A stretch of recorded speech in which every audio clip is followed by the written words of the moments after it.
কুষ্টিয়া থেকে আনায় গরুটির দাম হাঁকা হচ্ছে 2 লাখ টাকা। গেল ঈদেও এরকম 3টি গরু এনেছিলেন কুষ্টিয়ার আনসার মণ্ডল।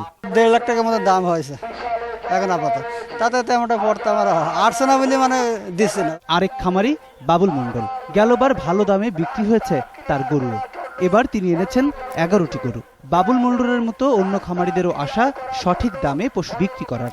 আমাদের তো লাভের অংশ না হলে তারা আমরা বেচবো না।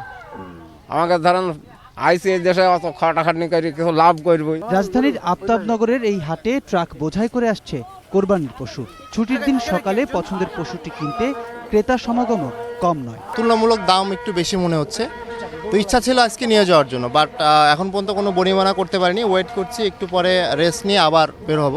2 লক্ষ 2.5 লক্ষ টাকা বেচলে আমার খরচা ওঠে নাই। ছোলা কালাই যেগুলো এগুলা খাওয়ানো হয়েছে এগুলার তো অনেক দাম। সরকার যদি এত সুবিধা দেওয়ার পরে তাদের যদি পালা খরচ এত বেশি হয় তাহলে তো আসলে এটা লিগ্যাল কথা বলে না তারা। এদিকে হাটে বসানো হয়েছে জাল নোট শনাক্তকারীর মেশিন। একই সাথে সার্বিক নিরাপত্তা নিশ্চিতের কথাও জানিয়েছে কর্তৃপক্ষ।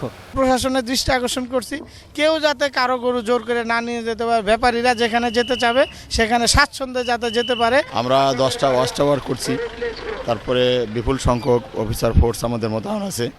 ঈদের এখনো দিন 3 বাকি থাকায় খামারি ও ব্যবসায়ীদের আশা এবারও ভালো বিক্রির। প্রণব চক্রবর্তী, 21 টেলিভিশন, ঢাকা। শরীর ঠান্ডা রাখতে হবে না।